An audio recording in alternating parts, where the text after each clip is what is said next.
I'm Sean DeLaney, and you're listening to What Got You There. What Got You There is a must-follow for entrepreneurs, creatives, high achievers, and change makers.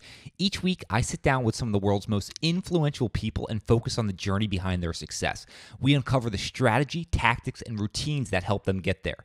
Now it's your journey, so it's time to learn what's going to get you there. What got you there with Sean DeLaney? What got you there with Sean DeLaney? What got you there with Sean DeLaney? What got you there with got you? Where do you funnel all of that energy, right? And so I think one of the metaframes of life is energy, technique, and focus. The three have to be broken down discreetly. By the way, all of mastery requires, philosophy and then deconstruction. And so decoding is a very, very important part of what I do because I'm trying to work out persistent patterns of excellence.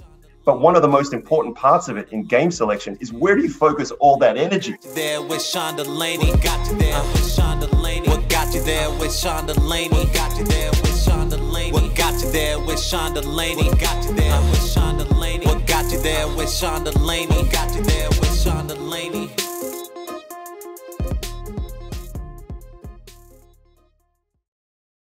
Yen, welcome to What Got You There. How are you doing today? Wonderful, Sean. Thank you so much for having me. No, it's a true honor. You're someone I've already learned a great deal from, so I'm excited for you to share some of these experiences with the listeners. But I thought a really fun jumping off point would actually be around the Mongolian general Subotai, and I would love for you to explain the impact he's had on your life. Oh, well, Sean. Thank you for asking about Subotai. He's absolutely one of my heroes. And so Subotai was Genghis Khan's right-hand man, one of four generals that he counted upon to help him achieve his goals. And Subotai was probably the most accomplished general in the history of mankind, but very few people in the West actually know who he is. So Subotai actually won. He conquered 32 nation states, won 64 pitched battles, drew 2, lost none, and actually died on his farm in Western Mongolia at the age of 73. And he was by far the most accomplished exponent of Genghis's military strategies. And just to give you a sense of this, he actually conquered Russia, Persia, China, and Hungary, and would have taken the whole of Western Europe, arguably, if Genghis hadn't died in 1227.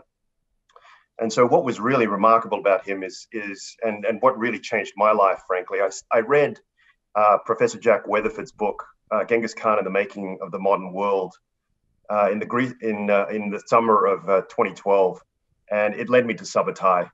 And what really grasped me, Sean, was these were nomadic, illiterate tribes from Mongolia, and Genghis in 30 years with Subotai conquered 10 million square miles of this earth with 200,000 cavalrymen.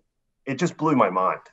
And one of the things that's inspired my life is I'm just always in awe of what a single person with a great team can accomplish in a single lifetime. And this just redefined it to a completely different scope.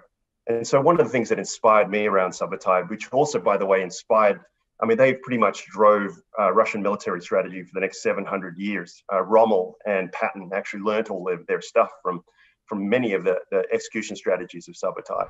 But it inspired me to try to decode a little bit of what did Genghis Khan and Subotai actually do to achieve such greatness. And one of the key things that I want to touch on here was, to do extraordinary things, you can't do normal things. You have to pick very clean strategies. And indeed, my firm's actually named after Genghis Khan and Subotai. We call it Aravt, but Aravt is the proper way to pronounce it in Mongolian, and it's actually just the number 10 in a base unit of a military of a decimalized army. So you love the scalability, the ability for one person with little change to then magnitude and create massive change. I would love even to hit a little bit earlier on Subotai's life, and he started as the son of a blacksmith, and I would love to hear about the start of your life and kind of your origin story. Sure, Sean. So I'm actually, I call myself a Mozzie. I'm a Malaysian Aussie. And so I was born in Kuala Lumpur, Malaysia. I'm a son of a dentist and a middle school teacher. And I immigrated to Australia when I was 5 years old. And so my father was a dentist, and in the emerging world, that's actually a fantastic life, actually. But they decided, for various reasons, that in the things that were going on in Malaysia, that it would be better for my brother and I to be educated in the Western world, and they chose Australia.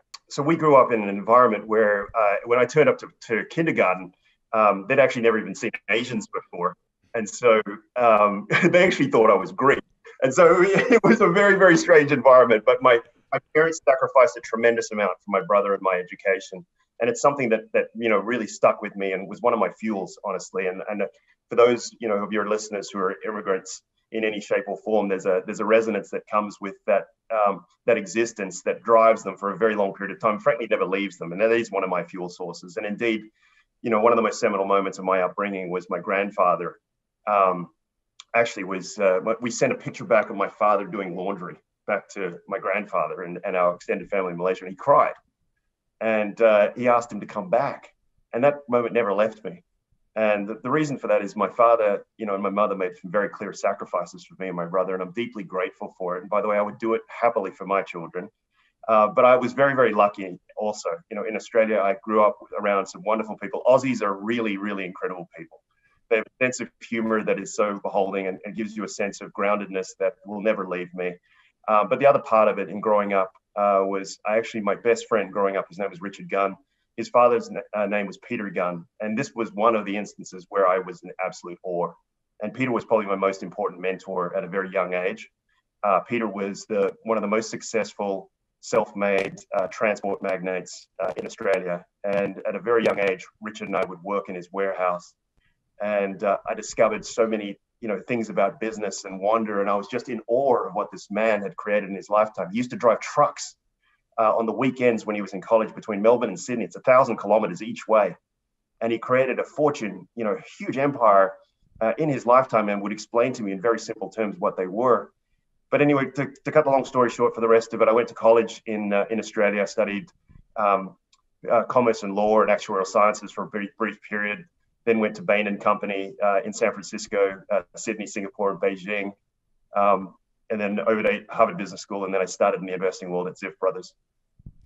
I would love to circle back to Peter Gunn. And I would love to know, so you were 14, 15 around this time? That's correct.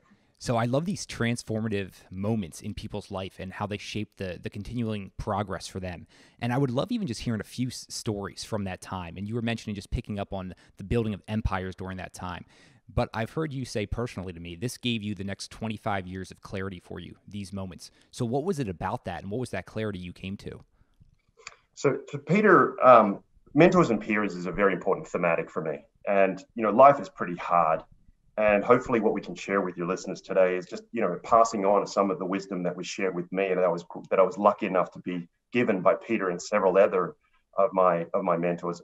It's taken a lot of luck and a lot of help, Sean, for almost anybody to get through life. And I've been very blessed with that luck. So Peter sat me down a couple of times. First of all, before we even got into any of that, Richard and I brutally labored in his warehouses. This was during the summers. We're 14 and 15. It takes about an hour or hour and a half to get to and from. The summers in Australia are extremely hot. They're 30 to 40 degrees Celsius, so over 95 to 100 Fahrenheit. And we would work in his 100,000 square foot facilities, physically laboring. So, grabbing boxes, unloading semi-trailers, unloading box cars, and just literally working side by side with their workers, which, by the way, I would so encourage all parents and children. I think hard work is such an important part early in someone's life because it grounds you forever. And, it taught me, first of all, it takes a lot of effort and it's hard work. And you're above no one, and it teaches you relatability. And so, next to a forklift driver, having lunch with him, I learned a lot about life. And then Peter started teaching me things. But the first thing he taught us was just like, life doesn't give you anything, guys. It owes you nothing, right? You have to go after it yourself, and you have to earn it. And it takes a lot of hard work. And that actually was incredibly important for me because the backbreaking physical labor, I'm in the investing world now, and there's lots of different psychological pressures and effort required, but it is nothing compared to the physical labor that I experienced in those summers. And it was incredible for me.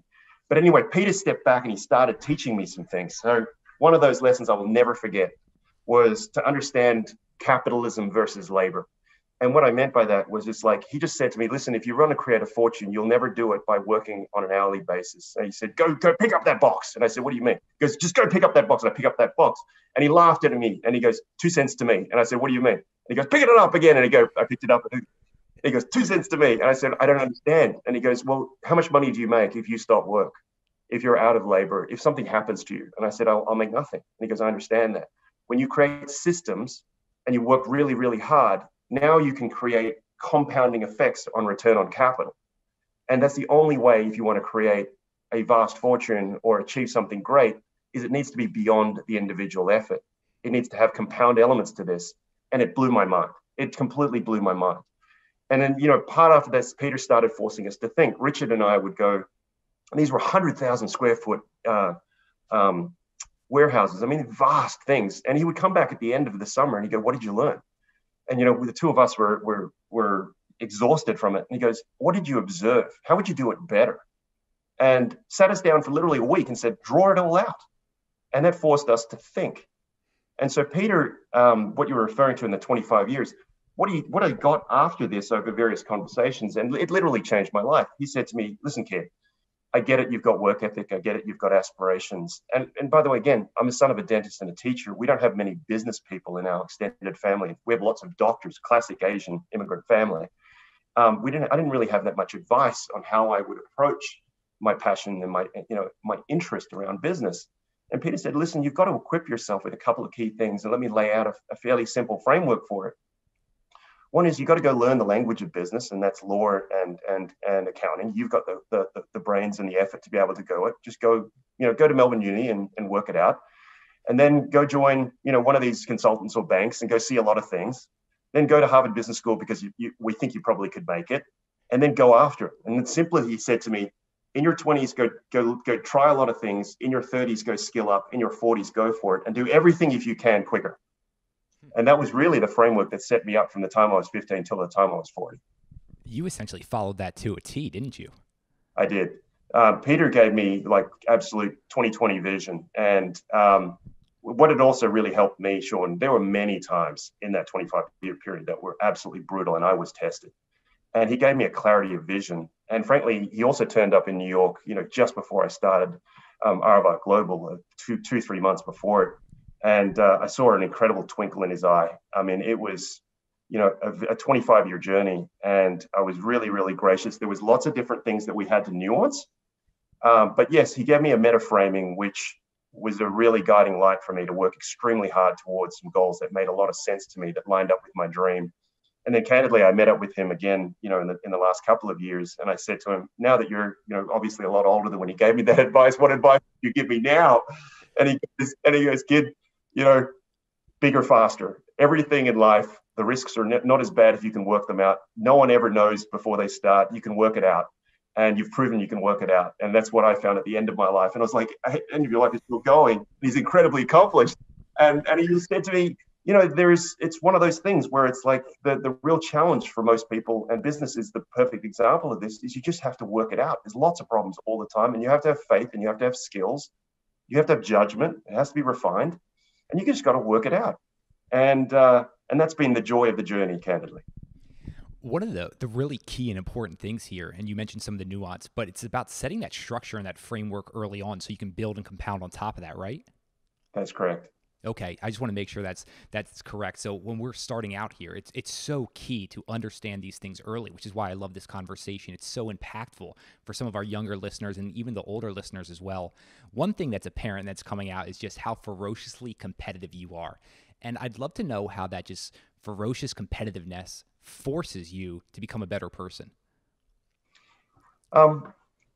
That's a very nuanced question. So there's a fire that's internally driven, and then there's a fire that's externally. The internally driven part of my passion, well, on a more nuanced level, it started by appreciating life is finite.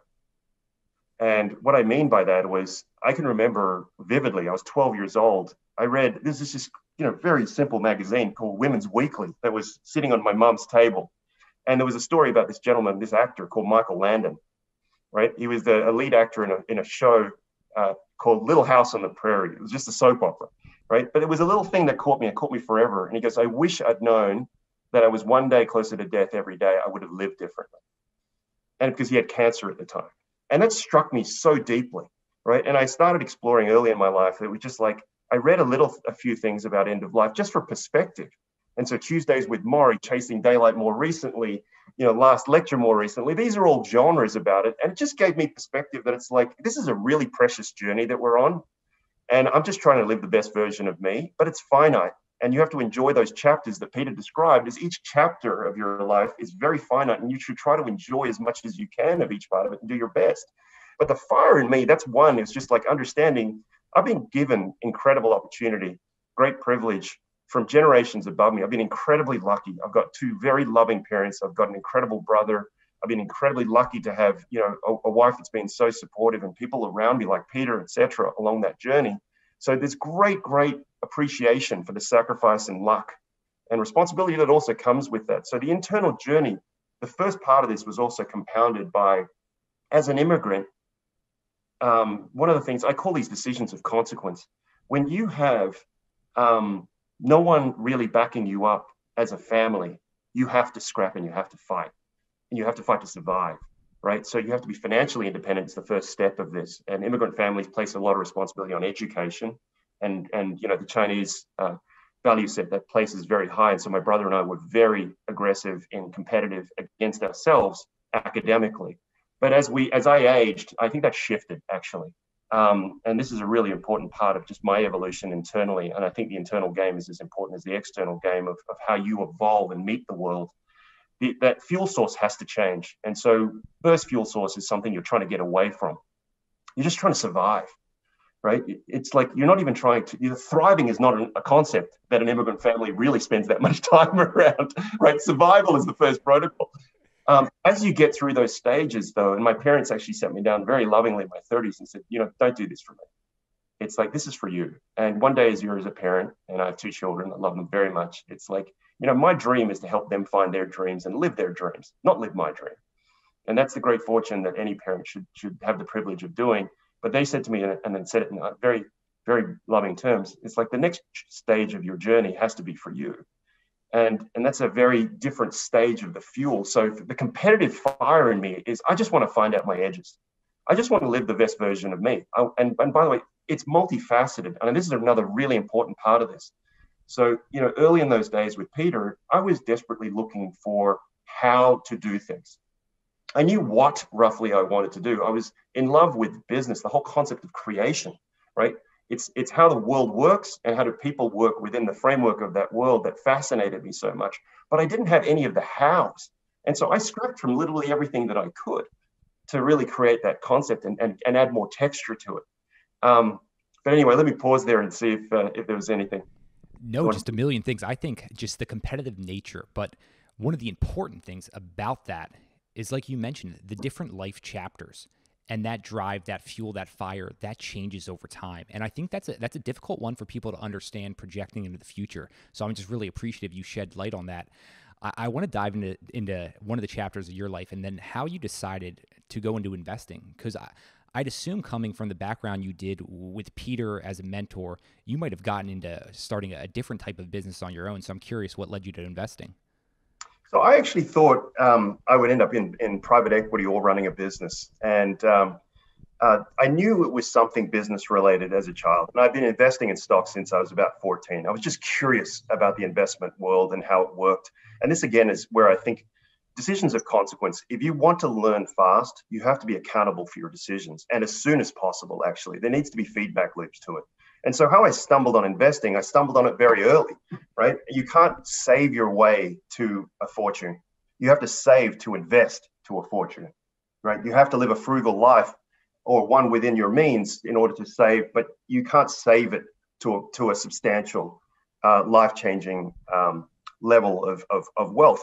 And so I started fixating on understanding patterns of value creation. And I think this is a very important part of the evolution into my 20s and 30s was, if anybody wants to be significant in the amount of wealth they create in their lifetime, or they want to create anything, the number one and most simple part of it is value creation and then character. The two have to go in together. right? It's capability and character and the two combined. And so I joined Bain Company coming out of college. I actually worked with them while I was still finishing up law school. And Bain was an incredibly pragmatic consulting firm. I loved it so much. And I started actually in San Francisco after I graduated. And part of the reason I joined Bain Company, as Aussies, we're very humble people. And you Yanks, we thought you guys were like 10-foot, planet killer. And it's just like, and part of me is, there was always a part of me that was sitting in there, and it comes back to your fire question. There was a part of me that always wondered, it's just like, are we as good as you guys? Right. And I just had to go stare them down. And Bain Company was some of the best of the best. I think they're some of the best people that I honestly have had the honor of working alongside and learning from in my life. There was a culture of extremely hardworking. And I had to go over there and find out, who they were. And it gave me an insane amount of confidence once we got there. But my discovery into investing was, I actually thought I'd go into private equity. So Bain Capital is Bain and Company's originally private equity firm that's completely separate entity now. And they were absolutely the best in the world at what they did. And so I actually thought I would end up in that route, in that 30s plus stage of my life. But I graduated coming out of the dot-com bust. And so that whole thing just evaporated from my plan. And this is another point of luck, which is just like, I was very, very lucky that I met this gentleman another inflection point in my life. His name's Ian McKinnon. And Ian, I met him at Bain Company in San Francisco, and he was the portfolio manager at Ziff. And for many years said, come over and join me. And I said, I didn't even know what a hedge fund was, right? He was working for the Ziff family. Ziff Brothers Investments was the name of the firm. And Ian went over to create it. Over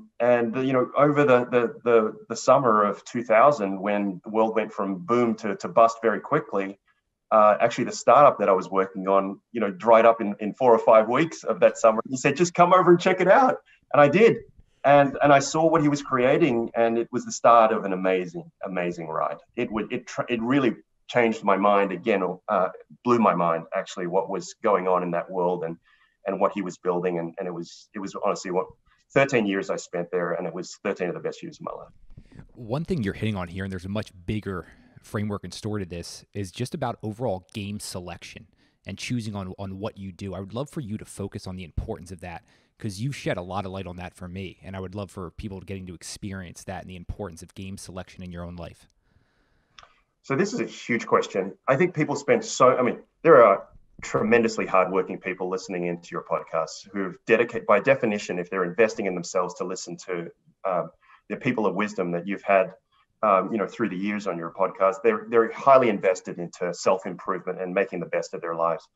The one area that and this really, really struck me, actually, Genghis was one of the main influences of this, is where do you funnel all of that energy?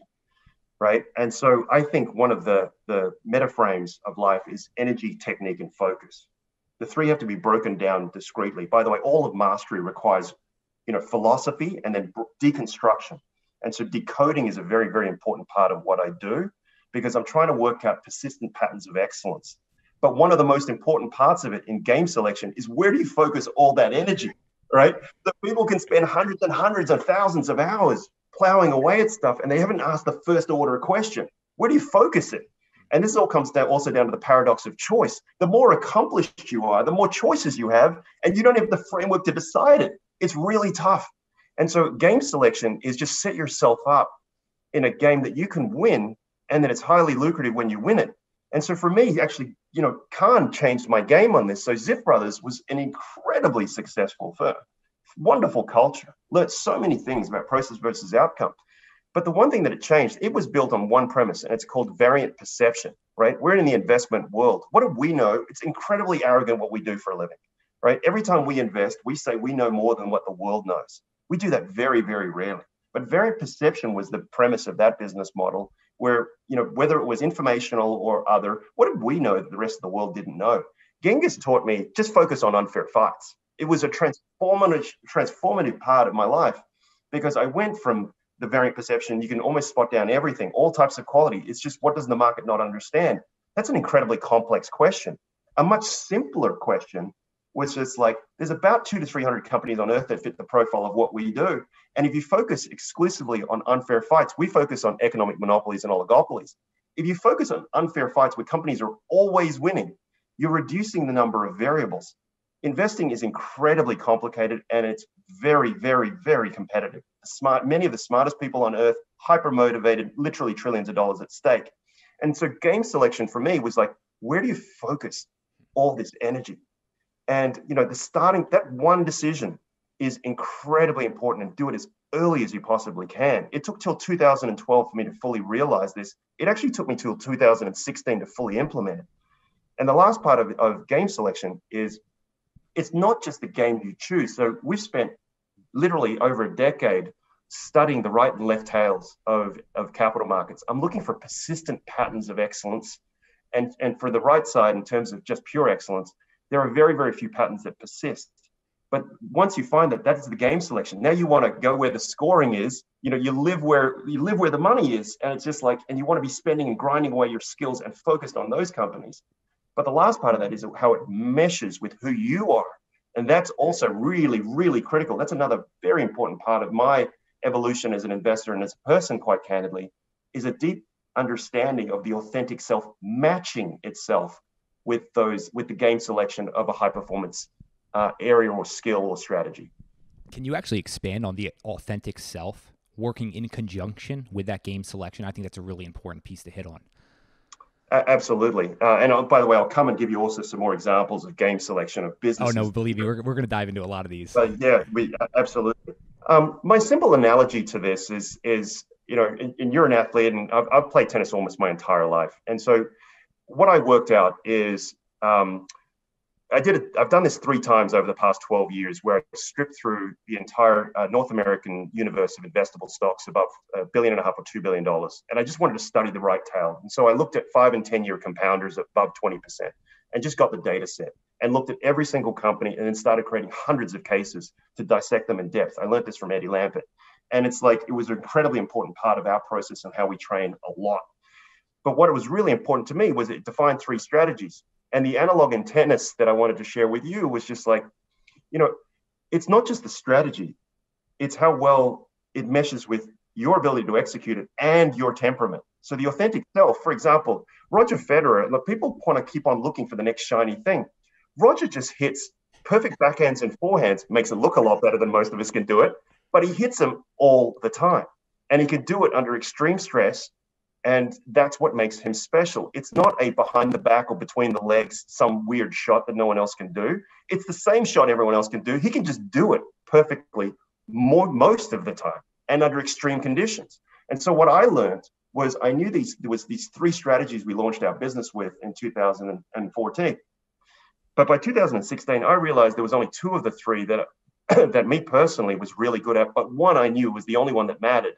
And we had deep emotional resonance under extreme stress conditions that we could execute it and execute it really well. And so that was the matching to, knowing who we are emotionally and why. And that's probably the more important part of the dissection of this, is making implicit understanding of your emotional responses explicit. That takes time. And that was the key to this, is and then mashing that up. And that's what lets you get peace of mind and be quiet, have equanimity under incredible stress conditions. That's what I mean by this. No, I love that, diving even really deep into that to understand that. You mentioned you uncovered about 3 different structures that would work, but you decided to only go with 2. And I would love for you to hit on that. We actually narrowed it down to 1. And it was like, by the way, the two we are on a life to date basis, we were batting, our success rates were absolutely in the top decile of the world. The reason why we only focused on 1, which is, we call them horses. It's a type of compounders where they're economic monopolies and oligopolies, and they compound a lot faster than the market, and they trade for reasonable prices.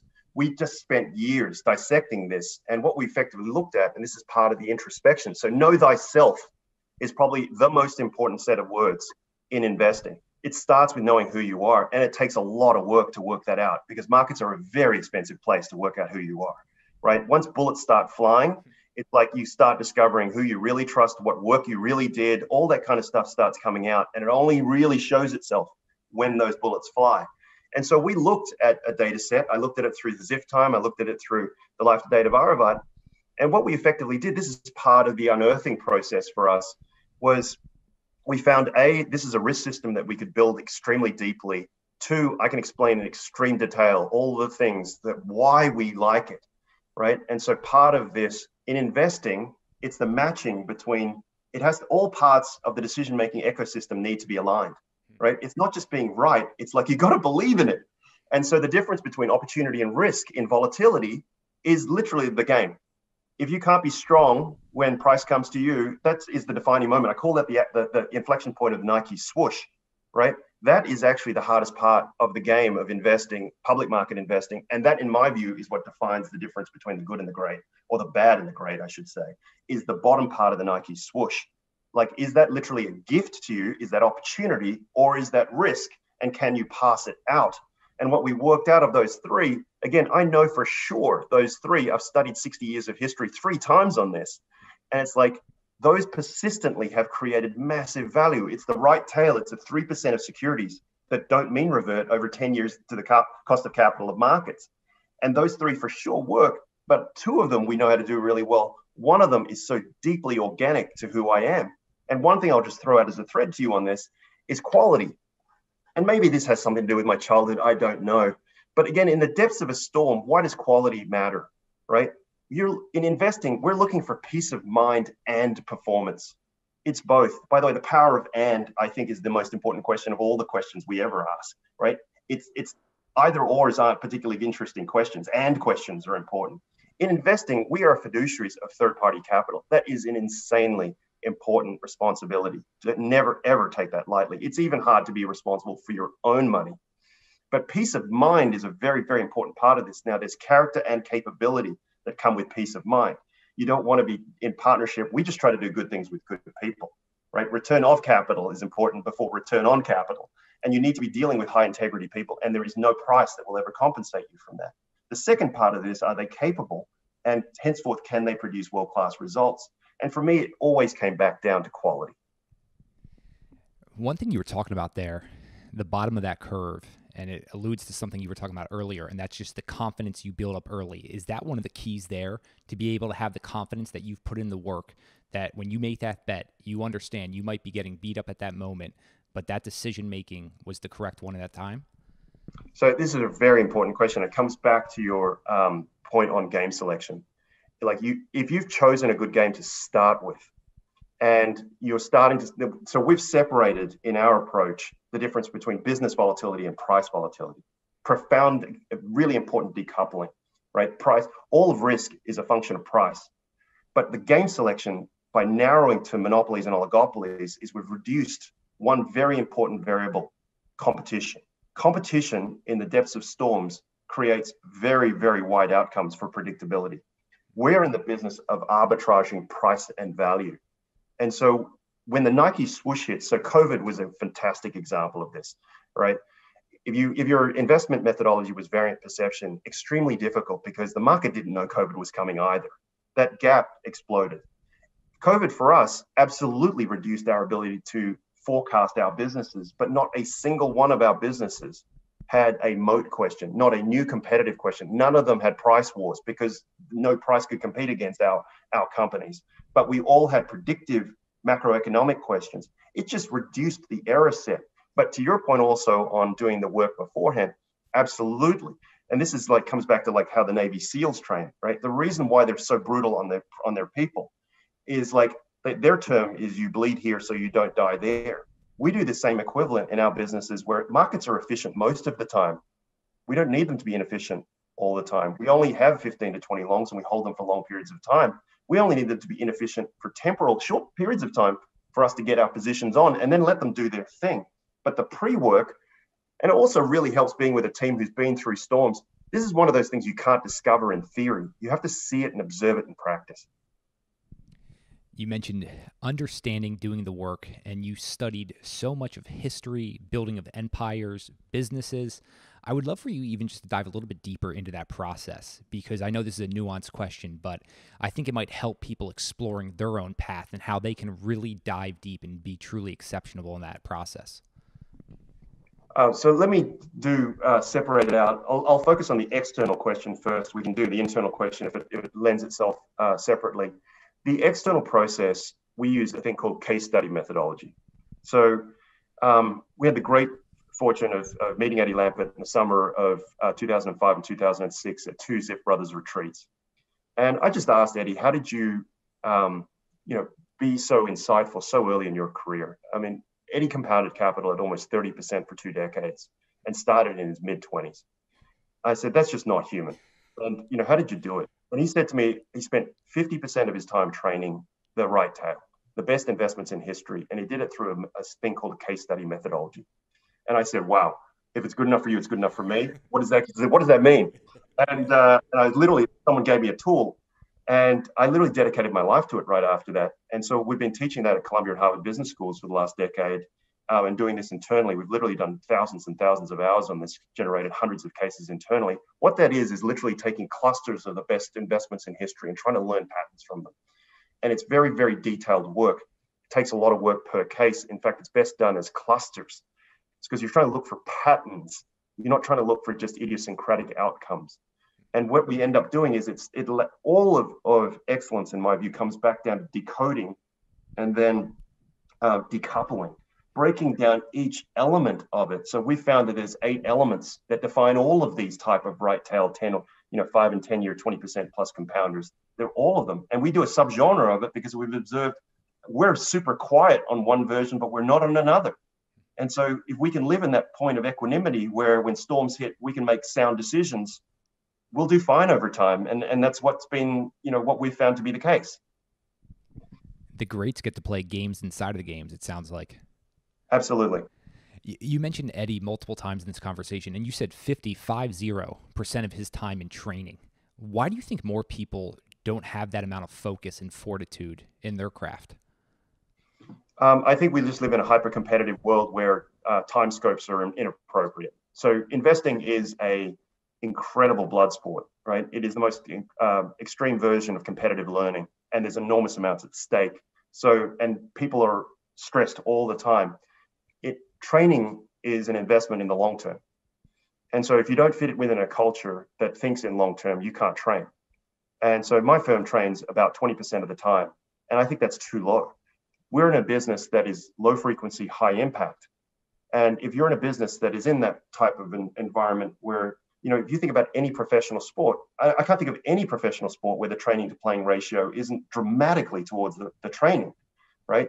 Investing, people could say that they're training on the job. There's some truth to that, but it's the equivalent of going out there and playing golf every day and not refining any sub-element of the skill and just thinking every round is making you better. That any athlete knows that's not the way you do it, right? It requires disaggregation and deepening and really focused effort. So I call them controlled and uncontrolled leaps.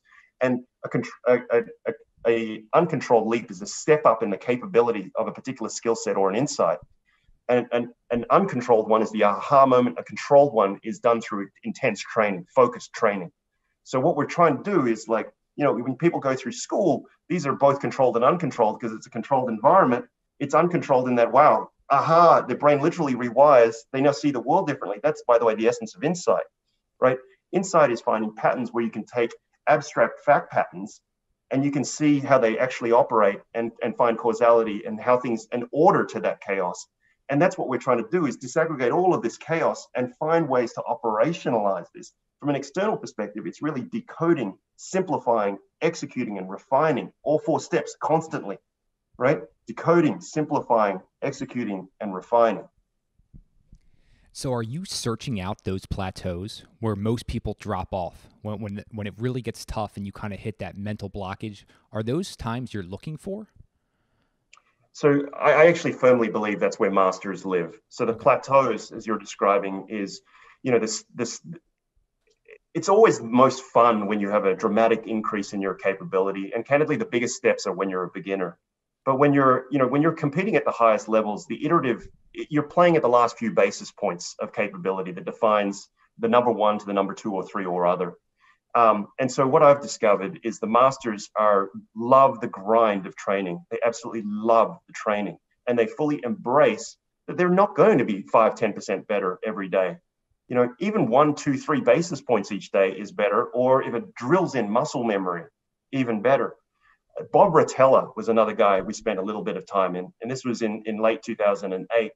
him and His Holiness, the Dalai Lama, had a really great opportunity in 05 and 06 to spend time with His Holiness and then with Bob Rotella. And Bob would say, there's no such thing as overconfidence. I was like, what are you talking about? No such thing as overconfidence. He goes, no, I'm not talking about arrogance, and I'm not talking about false confidence.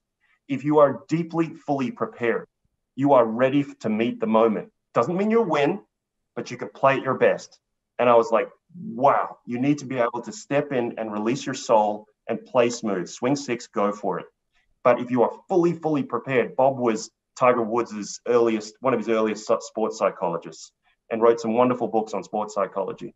But that was a really potent part of this. It seems like there's so much, and I know you and I have talked about this, in truth and uncovering the truth.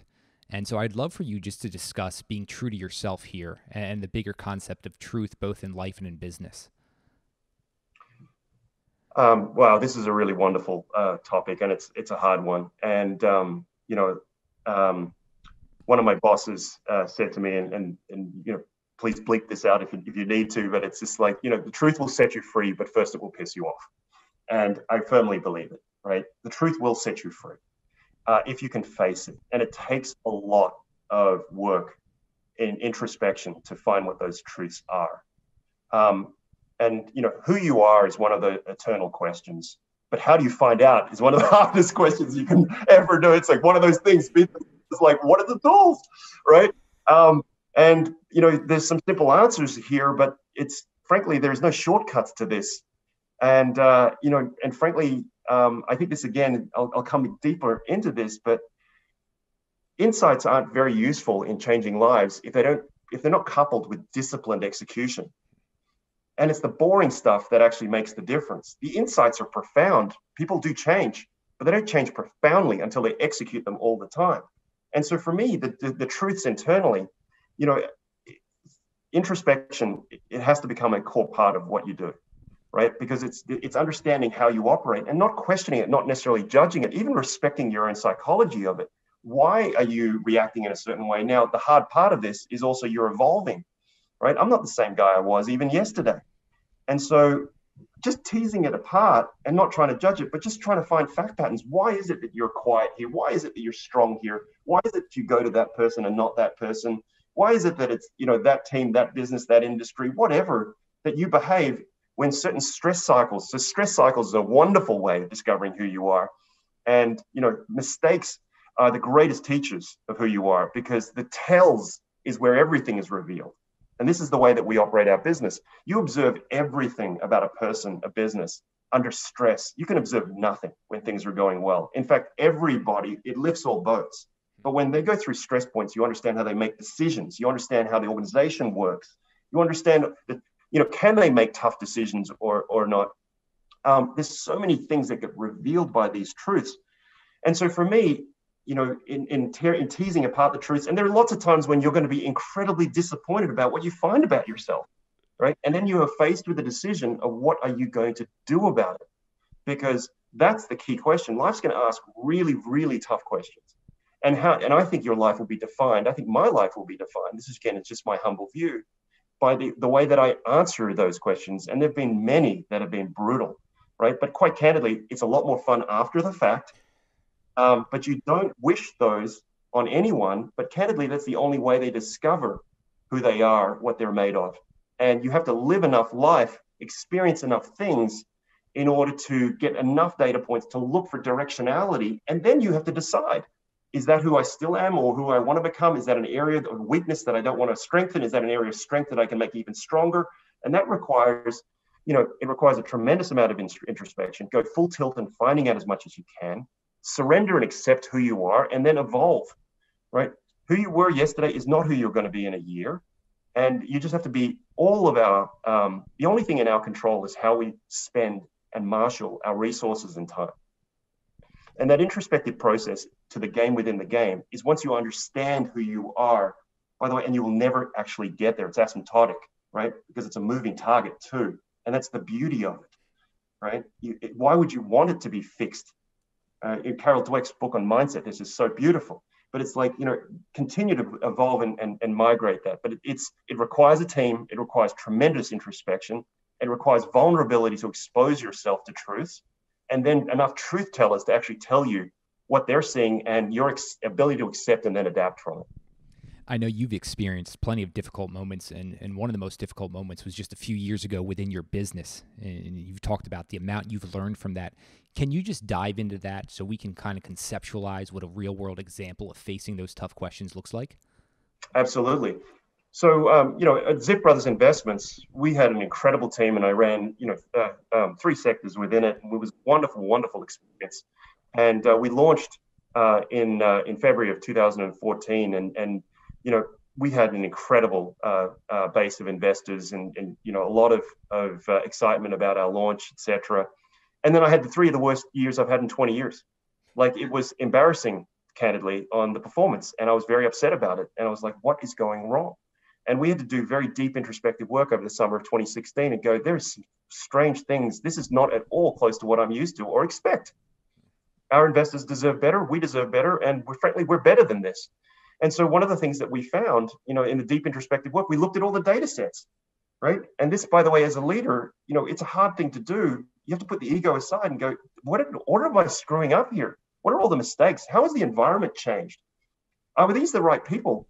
Am I doing the right things? Is my energy being spent in the right time? So coming back to the frameworks in a minute, one of those, there was 4 key insights. And one of the key insights for me was we looked at the data set of these 3 right tail long frameworks, and we said, wow, how are we doing on these? And one of them, which was about a quarter of the equity from the start of the fund, was doing terribly. And we said, wow, is the strategy broken or is it us? And we go, I have 60 years of data that says the strategy works. It's clearly us, right? Or me, let's be more specific, it's me, right? It's like, and we look through literally every single investment we made within that genre, and we go, wow, we just do not do the right things at the right time there consistently. Now, we have a choice. Do we try to make ourselves better because we know the strategy works, we're just not good at it? Or do we funnel the same amount of energy to what we already know we're extremely quiet, we have equanimity, we're powerful in, and we do the right things? And we just made a decision where it's like, we can either waste that or spend that energy on making it better. And every time I've studied excellence, it's built on strength. Weaknesses need to be brought to an acceptable level, but to be world-class and make a contribution, the world does not need another investment firm, right? And so for us to make a contribution to society, we said we need to bring what we believe we're, among the best in the world at, and continue to innovate at and are organically more aligned with. And so we focused our energies here. And frankly, that's what's unleashed, the top decile performance we've experienced ever since. Could you even dive into what that personal self-reflection process looked like for you? How are you diving deep on those questions and even being able to step above to understand the big picture there? So self-reflection requires a data set. So whether it's personal journaling or in the forms of investments, we have every decision in a research management software database that we can see all of the decisions. And I write every time we make a decision why we're making a decision. So we have a lot of data. That's the starting point. The second one is you have to put the ego aside, right? And this is really hard. You just have to accept whatever the data is about to tell you. And some of it's going to be very painful. But the more you can put the ego aside, the more you'll be able to absorb the truth. The third part of this is you need people around you or a process that actually lets you tear it apart impartially, right? The only way you're going to see the truth is you need some truth tellers, and it requires deep trust in those people. And that was enormously different for me. So I had, performance psychologists. I have an awesome coach that I've been with for 10 years. I have incredible friends in the investment world that have been around me for 1 to 2 decades. I have a great team I trust deeply. And between that, we were just teasing out the data. And some of them would just say to me, it's like, why on earth would you be doing that? When it's like, that's not who you are. And it's like, and it's one of those moments again in risk. One of the laws of risk, if you're going to panic really quickly or not at all, right? It's very expensive to find out who you are under stress. And so it's like, you can see that you understand the strategy, but behaviorally, it's not organic. And so we can toughen it up or we can focus on the strength. And that was the process of this. But, and the last thing I would throw out there, Sean, patterns. Don't look for one-offs. One-offs don't tell you a lot. Patterns is what we're looking for, persistent patterns. And what we were finding is clusters of decision-making that were equanimity, strong, appropriate, clusters that were not great. And And then that last filter of what do you want to do about it? And that required also fairly intense R&D. There's a finite amount of time and a finite amount of energy. Where do you want to focus it? And to make a world-class contribution, we had to focus it on strengths, and we built some incredible things that came out of this. But, and I suppose the last mantra on this, mistakes are your greatest gifts if you allow them to be. You learn very little from success. You learn a tremendous amount from failure. Wow, that's an incredible few minutes right there with a lot that goes into that. One of the things I really took away right there is just about truth. And it kind of gets back to that earlier question. That's a very difficult thing to do. And something that just kept piquing my interest there was talking about building on top of strengths. And I even know when you were doing those 600 plus case studies, you study success as opposed to studying the failures, correct? No, we study them both. So the counterfactuals are actually, so this is comparative learning. Okay. We call it type 2 learning. It's like it's very difficult to see change or the strength of something when you compare it to itself. It's really powerful when you contrast it to something else. In fact, we're doing a bunch of cases right now in a particular industry right now that's highlighting two very different approaches. And it's the highlighting of that tells you it. So no, we study success and failures. So in the same economic cycles, the flip side of what succeeded and what failed. I've been in the hedge fund world for 20 years, and it's long and short. And the short side is teaching you the other side of the long side, not necessarily paired, but it teaches you the sources of failure. And there are lots of points of failure, but where to look for it.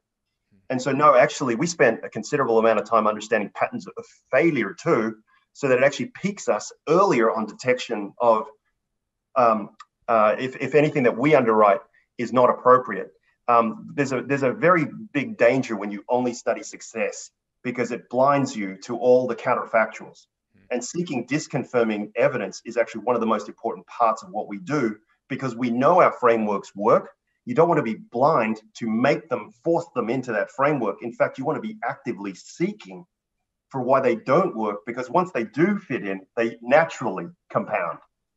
And so we literally highlight in our notes, we highlight in a different color everything that is disconfirming. So we can see it when we scan our notes very quickly. It's always highlighted what is disconfirming.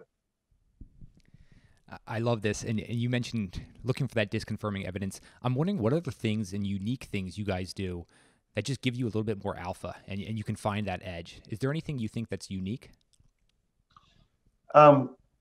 Unique assumes that we're the only one. And I don't know I can say we're unique, but we assemble the best of many parts. And most importantly, it's definitively the best version of us. There's an ecosystem effect when you study and invest in quality, which I don't believe you can get in other forms of investing. It's been a virtuous part for me. But what do we do differently? It starts, there are many ways, again, to play the game at an outstanding level. And if it's a combination of 1% advantages, they add up dramatically over time, right? The first and most important part of it is, simplistically, we put three things together in order to give us each of those edges. And there are 4 edges in the business that I'll touch on too. The 3 to start off with is strategy, skill, and structure. Strategy is game selection. Did you choose a really good game that is inefficient, right? And so we're in the business of extremely high durable, high quality assets, and we let volatility come to us. We just wait. One side is knowable, the other side is not. And let price come to us. So that's strategy. Second is skill. Are we skillful at executing it? Back to Roger Federer. I know what a perfect forehand hit looks like. I just can't hit them all the time, right? And so skill is temperament and skill. Temperament, by the way, is a huge one. In our game, can you be patient and can you wait, right? We went 17 months where we bought one stock. That's a long time when you have a fairly large investment team, right? But you need a system that does that. And so that's the last part of this. And I learned this from, I'm on the board of a charter school called the Success Academies. And system is the last part of this. When a system is built, a structure is built. This is industrial design. Industrial design, when it's built really elegantly, allows for imperfect inputs to generate world-class outcomes. That's what you're solving for. And for me, it's not enough to put a bunch of very smart people, throw them into the ring and go, just generate alpha, right? Just go do it. It's too hard. This game is too hard for that to be true. You have to build systems that allow people to be built for human scale. Things are going to happen, but your system is built so that it already tolerates that and can still generate very high throughput returns. And so that's the things that have allowed us to do it is all three elements coming together, and we're constantly tuning and constantly improving it. Now, last thing is there are four edges in the business, right? The first is information. This is generally speaking all firms. Informational, analytical, behavioral, and then structural. Those are the four edges in the business. Informational is much tougher now, clearly. And that used to be an advantage. I think that's hyper competitive now, but still doable if you outwork them. Nothing unique there. We work pretty hard. Analytic, very interesting. So the first one also, we buttress our process with investigative journalists and forensic accountants, right? Again, back to the pursuit of truth. In investing, we're just trying to discover, we're in the probabilistic business in the future. It's hard enough to work out what's even happening today. And so to unveil a little bit of that, the forensic accountants and the investigative journalists are assisting our analysts to unearth what is the truth on our evaluation of literally just today.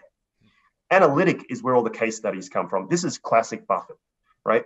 With the same data sets, are you better or not? By the way, profoundly arrogant thing to say, right? And this is, again, studying deep patterns of history. We just know where to focus. It's the same data sets, and we can start seeing different things because we're not energetically using our energy across all parts of the diligence process. We're focused on 8 things, and we know how to assess those 8 things quickly. Third is behavioral. This is the whole field of behavioral finance. This comes back to the search of truth and the matching of internal and external. Once we understand who we are and why, what gives us patience, what gives us strength, behavioral finance is effectively all the demons of the mind. His Holiness and the whole Buddhist movement is based around why the delusions of the mind affect your ability to see reality and deal with it. And so behavioral finance for us is that internal alignment and understanding our conviction and aligning it with our strategy. And then the last one is structural. What can your organization do that others can't? And at Ziff, we had literally, a multi-generational asset. We had time arbitrage. And that's the asset that we also have at Aravt. We don't have a multi-generational asset, but we think in time scopes that others don't compete in. So hopefully that answers your question. No, you have no idea how incredible of an answer that was. There are so many places I want to go with this, but I would love to know, because you keep the team tight there at Aravt, what are you looking for? What does someone who's going to come into that team, what do they have to have? So talent is a really complex question, and I'm really blessed to be surrounded by people that are not only highly talented, highly motivated, deeply great people. There's things that talent's the first one. You can't without talent. There's not. That's just table stakes. You're looking for character is the next part of this, right? People that are self-aware, that have a training mindset. They always want to improve. They're open to feedback, a team player. So culturally, we're a blue collar work ethic culture. We do all the heavy lifting, right? It's not a manage others and do it culture. It's a team that is very tight intentionally with a lot of support outside of it. But the core team, I firmly believe, and I learned this from Subotai and Genghis again, is when you have a great team, and Aravt was 10 people, Aravt or Arban is the other term they used. It was a unit of 10 people where they would never allow them to switch out. And it was literally also one of the originations of No Man Left Behind, right? It's a forged culture where we try to make each other better. So here's 3 things I solve for in my teams, right? And it's not good person, bad person. It's not even talented or not. The first and most important question, in my view, in investing is, can you make money together? And in all businesses, can you operate well together? That's a simple question. The second one is, do they make us better? Right? Do they make us as a firm, collectively, us and the person? Do we learn more together? Are we better together? And then the last one is, do they give us energy? Right? If they give us energy, the whole thing hums. And those are the 3 key things I solve for. It's not, are they a good person, bad person? It's not, are they talented or not? Those are just table stakes. It's those last 3 filters. And when you get them right, incredible things happen. And then when you go through stress cycles, you really see it. And I'm very proud and very blessed to have a great team around me. Yeah, that really codifies what to look for there, so I appreciate that. Another one of the 3 structures you were talking about earlier is around skill, and I would love to know how you approach skill development and what you think is one of the most important skills you can have.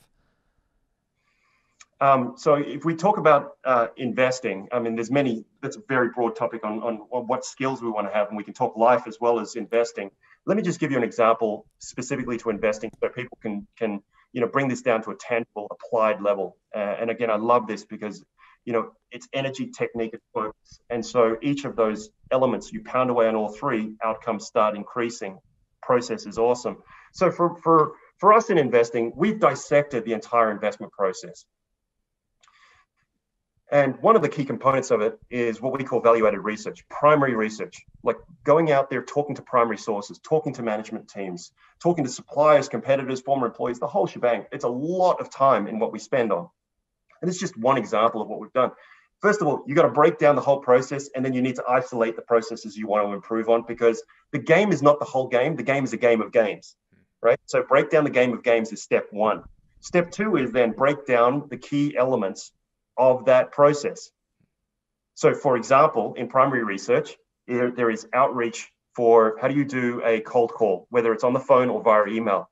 I want to see every single word. We spent literally a month on exactly how do you email, how do you source them, and how do you email them. We spent months on this, right? Refining words and giving people feedback on doing. You're going to interview people all the time, as you are with me today. What does an awesome interview look like? We sat in on a third of every interview for a whole year to try to understand how we could tune the people. We broke down the interview process. What does the opening look like? What does the close look like? What's the preparation look like? What does the post look like? Let's refine each of these. By the way, and you asked an earlier question on the plateaus. If you make people 1% better on each of these dimensions collectively, it becomes an incredibly potent lift. And that's another thing, is don't always just look for the big lift. Even the 1% is enough for me, right? Make them a tiny bit better, tiny bit better. And this evolves into something very, very potent. But that's one of the approaches that we used for investing, was like, we took this one process, we broke down the game, we took that one process, we broke down the process within the process, and then we isolated for months on each element of it. In order to be able to even have really good skill development, I'm thinking about, and this is something you mentioned earlier, just having a massive tank. You have to be able to have that energy. I would love to know how you build up the physical training to have a massive tank. What does that practice look like for you? This is a huge one. And I think first is mindset, right? Anybody I think you only have one life, live an epic one. Let's live an epic version of you. And it does take a huge tank. And I think of our business as corporate athletes, right? Why? Because it's like we are required to make decisions under stress constantly. And you can't do that if you're poorly fueled and you're unfit and you're tired. And so one of the most important parts of this, again, is it's real. Health is an important pillar. It's one of the most important pillars. And having a huge tank, physically, mentally, spiritually, all three components are required to this. So I actually went to the Human Performance Institute in Orlando, and Jim Lowery is his name. And he wrote, a wonderful book on this whole notion of stress and recovery. And this is just on the physical side of it, right? And so this is where they trained a bunch of professional tennis players, and most of it's done on stress and recovery. The energetic signature in almost everybody is a wave. It's not a constant. And if you work in constants, you break. But if you work in bursts, that's really, really important. So physical training is an important part of what I do, right? And I generally do it not in these long, protracted endurance sports, but usually in HIIT forms of stress and recovery, as well as physical training. Second is fueling, right? You've got to know how to fuel your body. You can't sustain this. It takes an enormous effort to do what we do. And to be constantly fueled, you need to be able to, you got to understand your body, you got to understand nutrition, study it, right? It's really, really important. And by the way, we are all chemically different. You have to understand what works for you. Get data sets on this, invest in it. Next two are really important. And there is a spiritual component to this too on your source. There's a mental and spiritual component to this. Respect your psychology. So there's another gear in all of us. And it's just understanding these mindsets. And this requires work, and frankly, it requires the help of people who are far wiser than each of us, right? So seeking out good counsel. For many of those, I'm spiritual, I'm not religious. But for those of you who are religious, you're surrounded by actually extremely wise people who've invested their lives on drawing the wisdom of the ages, right? I've met, many people, religious leaders who are profoundly philosophical wizards, right? Philosophy is the love of wisdom, and pursue it. And for me, the spiritual journey is an unleashing factor. So I'll throw one small thing out for you guys. And I would also include in this, for those that are spiritually inclined, The Surrender Experiment and The Untethered Soul by Mickey Singer are epic books on this, right? There's a false sense of control that we all live in. And when you actually embrace whatever comes, comes. And John Wooden's another huge hero of mine, where it's process over outcome. You stop wasting your energy on being disappointed or trying to control things that are literally uncontrollable, right? Wooden unleashed me spiritually and mentally. And so investing in coaches for each of these, spending your time on each of these, and by the way, it's one of those things you have to do almost every day. Do you mind even running through what a typical day could look like? We don't have to dive too far into the nuance, but I would love even just a big conceptualization of what that might look like. Absolutely. No, happy to. And Sean, this also touches on another, just broader topic of like, to live a great life, you have to define a perfect day. And you have to play offense with your day, and you have to design your surroundings and your day in order to optimize it. Otherwise, you're always playing defense, right? It takes an enormous effort to try to be successful in life or the best version of you, and it requires offense, not defense. Every one of us has defensive components, no question. There are things that we're out of our control and we're accountable for. But the design of my day is the mornings are the most important part of my creative space. And so the start of my day, I journal almost every single day. I meditate as soon as I get up for 20 minutes, and I journal for at least 20 minutes. I operate in concentration cycles of 22 to 25 minutes. I have a timer on my watch, and what it lets me do is stress and recovery cycles throughout my day. Why? Because when I know it's only 25 minutes, and there's other versions that are longer, I go full tilt, and I know I'm taking a break, full tilt, I'm taking a break. So I punctuate my day. How long are one of those breaks? They can be anything from 5 minutes or longer. It can even be 2 minutes, but as long as the brain knows. Actually, this is another one where the brain, if you do one thing for too long, it strains it. So even switching things gives it a break. But in general, it's at least 2 minutes, if not 5, or sometimes even longer. But you want to punctuate it. So what I found is hour-long concentration cycles are too long. If it's 2 25 or 30-minute cycles and you break it up, you just get that much more out of it. And flow state only lasts for 3 hours a day. So if you're in total creative, deep problem-solving mode, you literally have just burned up all of your brain sugar you possibly can do in a day in 3 hours. To expect more than that is not realistic. And frankly, you don't even need it. Like if you can do 2 to 3 hours unfettered, full tilt flow state every day, you're going to live a life that's insanely productive, but you need to protect it and you need to create the space for it. So for me, that's my mornings. And actually COVID, ironically, has made that even more pronounced. But from the start of my day through to a little bit after lunchtime is my most important creative zone. My afternoons is where I generally do more meetings or calls or etc. Chunking that is the first part. Second part then is structuring it. I generally work out in the afternoons. I meditate again in the afternoon. I don't drink coffee. And so between 3 and 6 in the afternoon is a typical circadian dip in most people, and definitely for me. And so I don't fight it. In fact, that afternoon meditation is one of the greatest gifts I've ever given myself. I do transcendental meditation, which I would strongly recommend. It's been a life changer for me. But creating that moment where just literally let yourself completely recharge. And I train there. The last part is the sleep cycles. Sleep is incredibly important. There's been a lot of great stuff written on this recently. And high performers have a real problem with boundary management. It takes an enormous amount of effort to compete at the highest levels. And if you don't know how to stage boundaries around your life, you're going to burn out. And so one of the important parts for me is I absolutely have to be pencils down by about 8:30. Otherwise, my brain is going to go haywire overnight. Now, I still feed it 1 or 2 key questions a night to let the subconscious do its work overnight. But if you're still grinding at, and this is just for me, it's different when I was at Bain and earlier in my career. If you're still grinding at 10:30, 11, 12 o'clock at night, your brain is so wired up when you're going to sleep, you're not resting. And it means the cycle is starting to degrade itself. So that's broadly the structure of my day.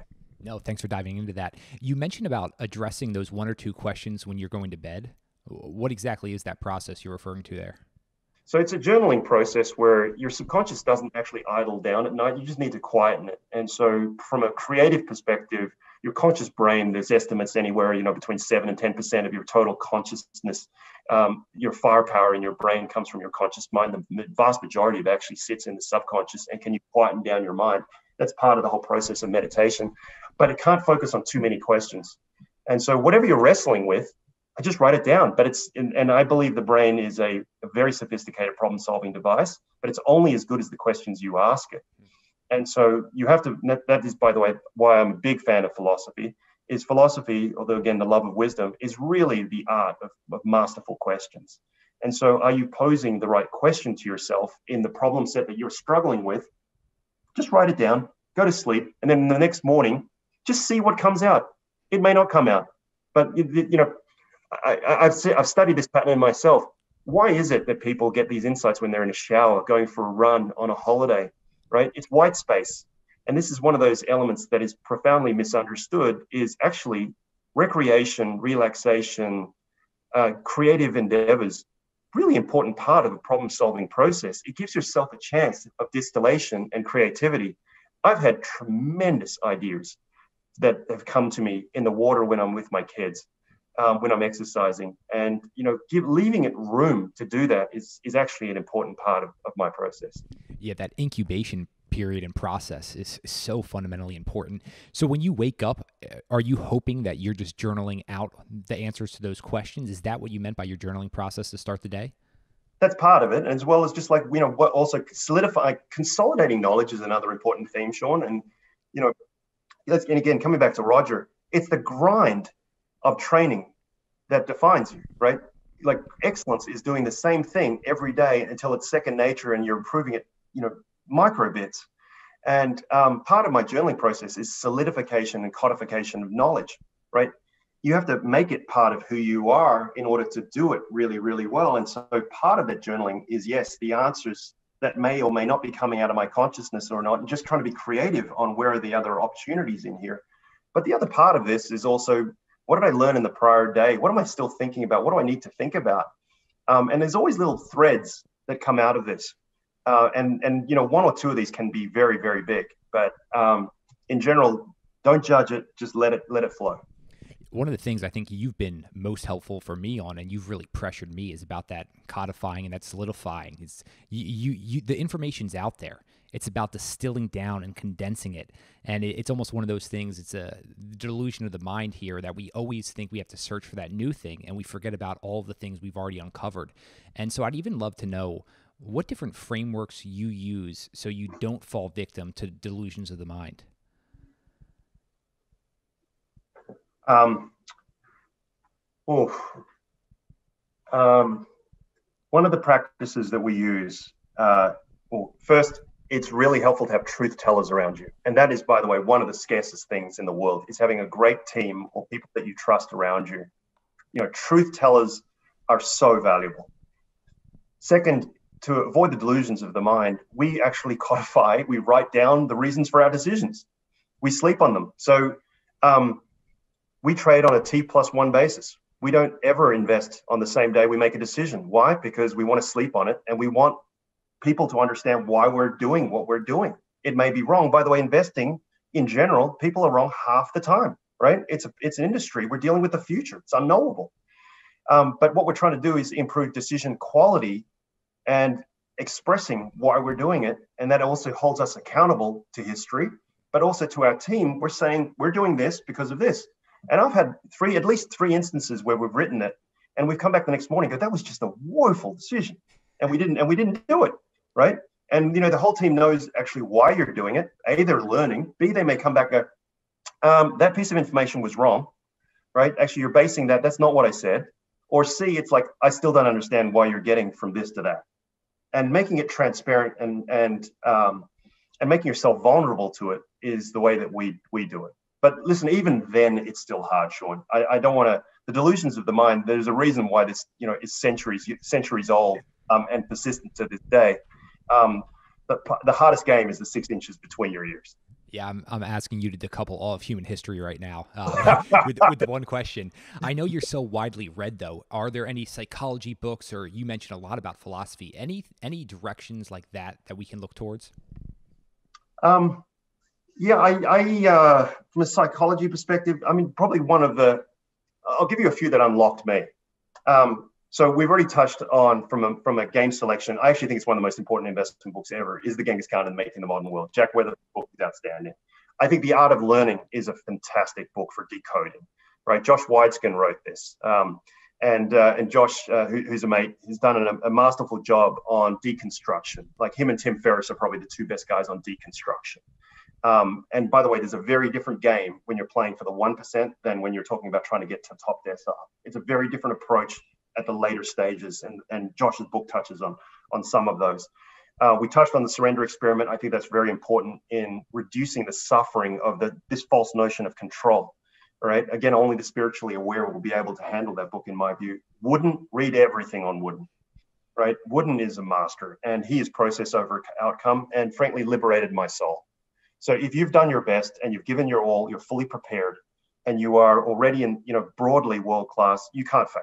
You may not win, but you can't fail. And that is just such a different mindset to go through life with. It really took an enormous burden off my shoulders in reading Wooden. And Wooden on leadership, I think, is probably the best of all of them, but there are lots of great stuff on him.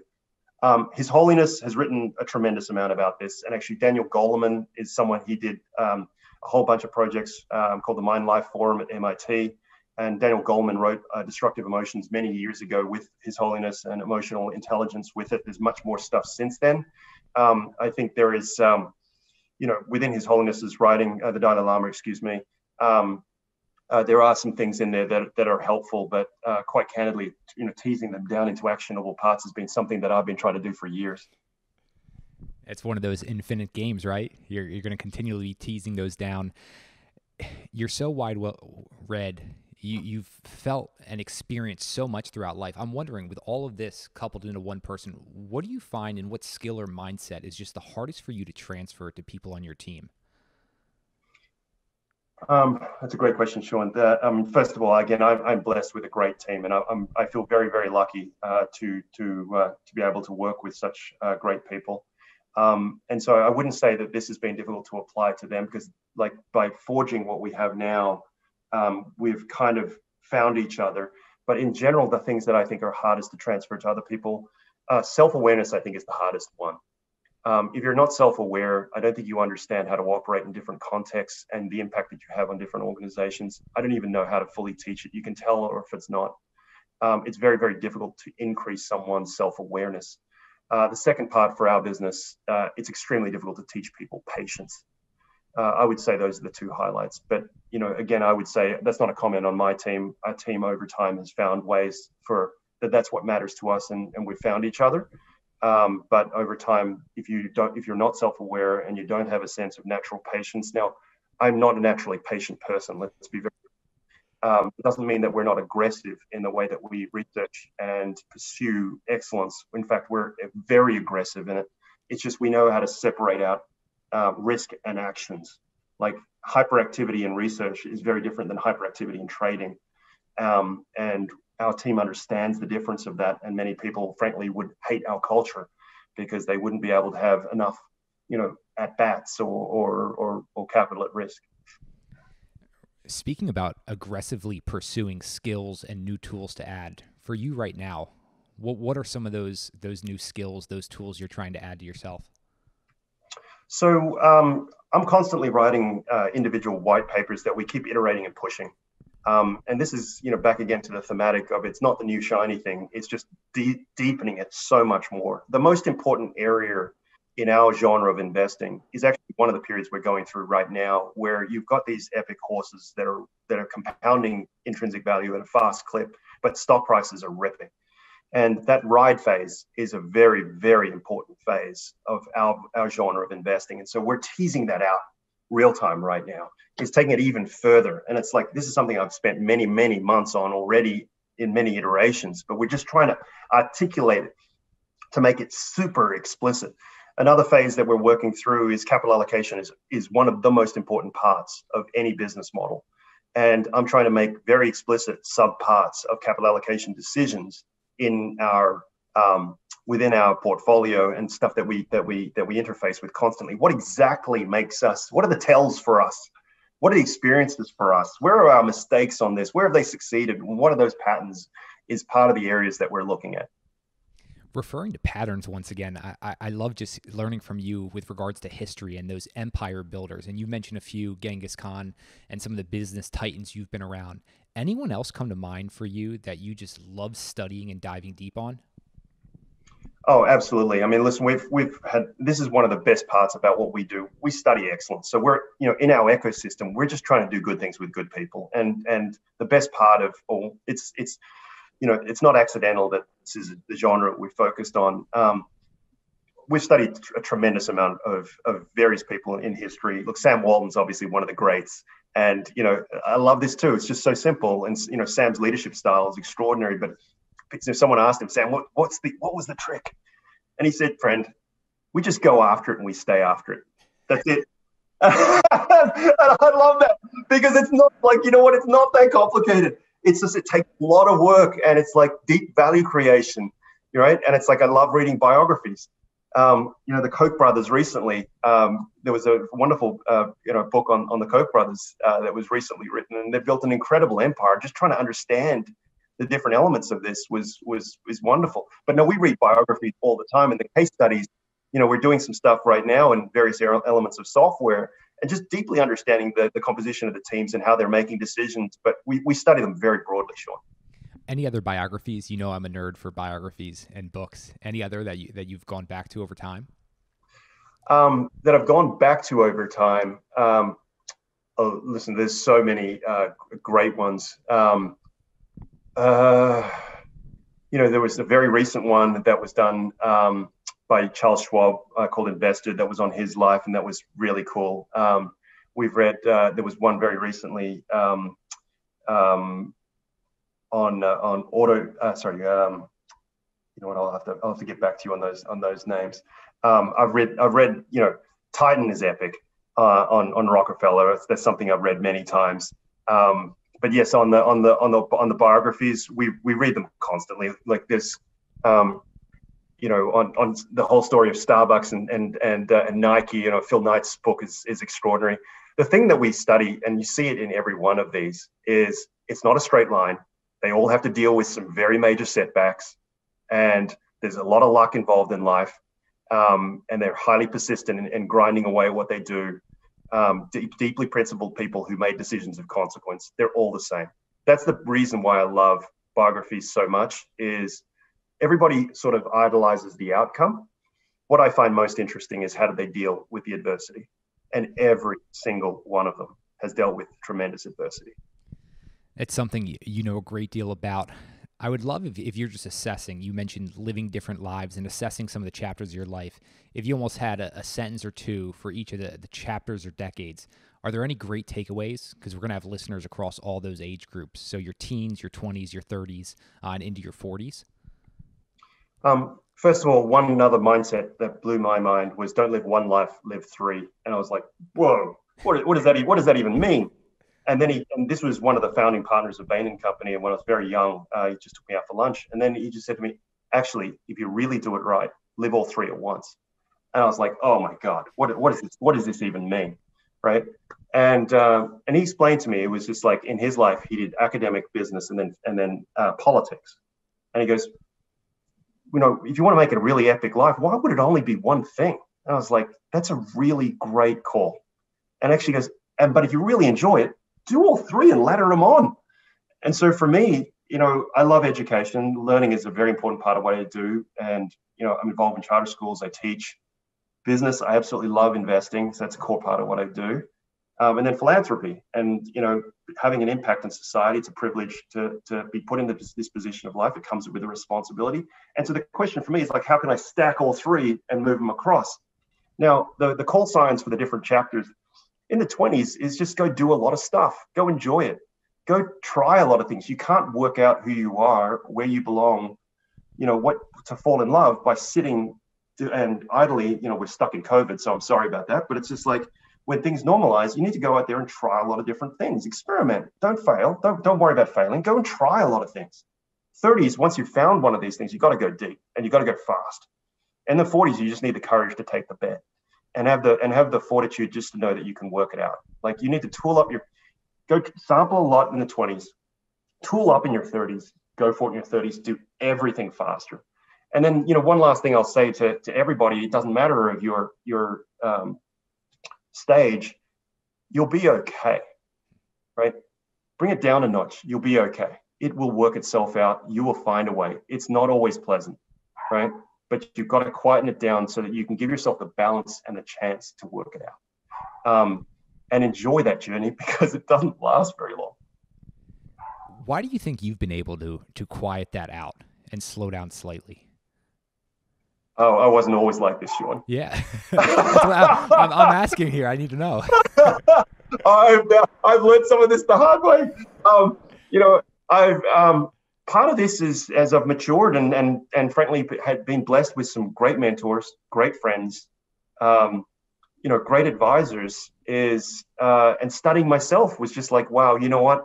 You lost all that sleep over that, and it just didn't matter, right? Well, you have no control on that. And we've shared in this conversation some of the mindset shifts, and I think that's probably, you know, one of the most important is it's like mindset shifts a lot of things. It's like, how do you interpret? Because mindset is interpreting all of these stimuli and what is the response in your mind, and how do you make that effective for yourself? So part of like, how did I learn this? You got to find people that you really respect and really trust, and then be vulnerable and open-minded to learn. And then you're going to go through some real tests. And frankly, those tests, if you're quiet enough, are gifts. I don't wish on my children some of the things stress points that I've had to go through in my life, but I'm not going to protect them from it because, you know, how they answer it will define who they are. And I think that's a really important part of the process. You have to be put into a position where you have to make decisions of consequence. And that feedback loop is what helps you. And so to quietening down that process, it's taken me time, but I've accepted, I'm looking at all of this is work in process, and it's just one humble man's view, but it's like, I've accepted that my best is good enough for me. I believe it's in the room, right? I believe this is the best version of me, and it's not perfect. I'm a deeply flawed human being. Everybody is. I've accepted it. But I've also surrendered that if I give my absolute everything I have, and I keep refining, I've chosen a really wise game. I'm surrounded by really great people. Over time, great things will and actually have happened. And that's what's quietened my soul, is like that 1%. And this is a real struggle for high performers. We all understand the last 1% is where all the action is, but your most is not your best. And what I mean by that is if you don't know how to channel that preparation, you're too exhausted, you're not balanced when decisions of consequence matter.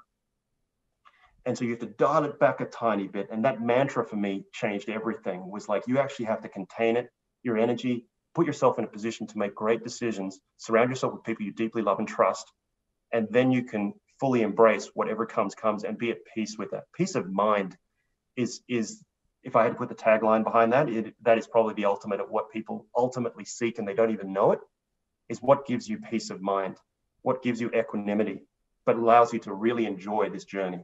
And for us, it's peace of mind and performance. It's not an or, right? You can have peace of mind by putting everything in a bank account and never compounding it. We're in the business of risk, but how do you find the and, right? And equanimity lives in that land of and that is a great question. I mean, so many great answers, so many pieces of advice here. I'm thinking about, just for your own sake and what you've done, have you gone back and really codified these down into certain principles you live by that you're able to look to so that you understand the frameworks you're operating off of? Absolutely. And this is a thematic of making things that are implicit, explicit. So two of my best friends are former Navy SEALs. And, part of the reason why they train so aggressively in the SEALs, their term again is like, you bleed here so you don't die there. The training is so important because it needs to be deeply in your system before, all the stress points arrive. So codifying, really important part of what we do, is, distilling, simplifying, executing, refining. That's the external game, right? That's just making sure that we can transfer that knowledge to other people.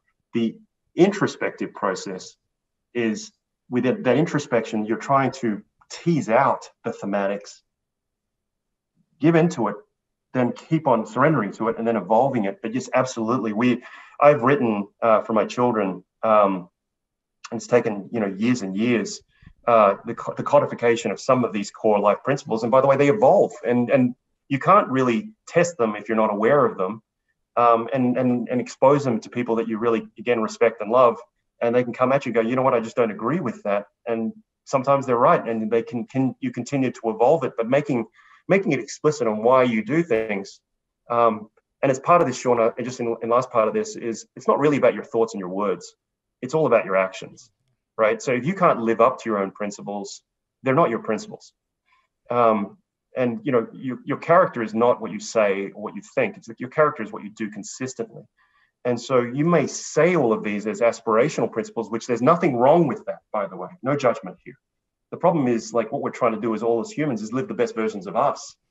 And like, so I've stated some principles, I've violated some principles. No one can ever live up to all of them. But by having them codified and refined and in front of me and go, wow, you know what? I got called out on this. That is not who you are, dude. And it's like, and having some people who can actually literally say that to your face, you go, you know what? Corrective action is required. And that's another aspect which I think is important in for anyone to live a happy life. It's seeking fulfillment, and it's not singularly dimensioned. And all of these require some almost engineering tolerance to know if you're in the band. There's lots of balls that all of us are throwing in the air, and it's a constant struggle. I don't want anybody in this podcast to think that I live a perfect life. I don't, right? I have a loving family. Yes, we run a great business. I'm surrounded by some great people. We're constantly juggling, and there's constantly things that are going wrong. We're dealing with all of the issues of life. But what we want to know is when the big balls that are important in life are out of whack, then we need people, or we need alerts to tell us, get back into it, right? I'm a father. It's really, really important to me that I am a great father. I'm a great son. I'm a great brother. I'm a great friend. I'm a great husband. They all matter to me. There's no ors in there. There are ands in there. All of them require work, right? To me, to be the most successful investment manager in the world, to fail on any of those dimensions, there is no price, right? That's because that's just my philosophy. I think that's critical. And you have to invest time and action in that. And that's what requires focus and effort. Where are your hours? Show me your calendar. And so these are priorities that you need to focus action, time, and energy in. Wow, Yen, every time I have the pleasure of getting to speak with you, it's chills, and just the hair on my back stands up, because the amount of wisdom in this. And one of the things that I just appreciate and take away every single time is you have to own it. And it's about you and yourself and what you're going after. So if I'm going to leave one takeaway with the listeners pulling from your practices, that's one of the most important things and one I love. And I just feel so fortunate to get to learn from you. So one of the questions I love, if you could sit down for an evening, you'd have the microphone, interview anyone dead or alive, not a family member or friend, who would you love spending an evening with, interviewing and just getting to have a great conversation with? Oh, so I mean, this is where the conversation started. Look, the Great Khan and Subotai are easily two of the people that I would kill to have an opportunity to sit and learn. These were masterful learners, right? I don't want to judge any of the conquering elements of this. That's too complicated for me. But what they managed to do in a lifetime was truly, truly extraordinary. I mean, these were illiterate slaves that changed the arc of history, right? How did they learn what they learned? How did they absorb the knowledge of the technology, the medicine, the mathematics, right, of all these different cultures, and have the wherewithal to be able to integrate them into one society that functioned in creating this, you know, this Silk Road? I think they're absolutely extraordinary. I mean, the other one who I've spent a little bit of time with is His Holiness the Dalai Lama, like from a spiritual perspective and connecting this, you know, and the questions that come from him is just truly extraordinary. But if I had the chance, you know, with appropriate security for my personal self, I would love to have been able to just understand the mindset of Genghis Khan and Subotai. I just, you know, I'm blown away and inspired with how they learnt and applied what they learnt at such a grand scale across so many dimensions. And, you know, it's, yeah. It's certainly a conversation I would love sitting in on. But Yen, this has truly been just an unbelievable conversation. I can't thank you enough. Is there anything you'd love leaving the listeners with, where they can stay connected with you? Any other parting words? Sean, it's thank you very much again for having me on. And listeners, I've got a YouTube on Mastery Learn How to Learn. There's a few more lessons in there on the practical elements of accelerated learning. And if you want to subscribe to that channel, I won't do too many of these, but that's one way to find us and to share more knowledge. And on LinkedIn, I'll probably post a few more of these things. In general, you know, we like to be fairly private people, and we want to share this wisdom just to honor our mentors and pay it forward. And quite candidly, these universal wisdoms, they don't evolve that much in between time. It's more about how to apply them. And, we probably will do one follow-up mass Zoom at some point in a month or so where people can, dial in and we can talk about practical application of the core insights. And I think that's where it really matters is I hope people don't take away just bumper stickers from this, to really live a full and enjoyable life. And I do hope this helps people live a better version of themselves. It's about applying them, and that's the great joy. And I wish everybody an epic life and have a lot of fun doing it. And thank you again for your time and this opportunity. Thank you so much. I guarantee you there's at least a handful of people who are going to walk away fundamentally different based on applying these. So again, Liow, I cannot thank you enough for joining us on What Got You There. Thank you, Sean. You guys made it to the end of another episode of What Got You There. I hope you guys enjoyed it. I really do appreciate you taking the time to listen all the way through. If you found value in this, the best way you can support the show is giving us a review, rating it, sharing it with your friends, and also sharing on social. I can't tell you how much I appreciate it. Looking forward to you guys listening to another episode.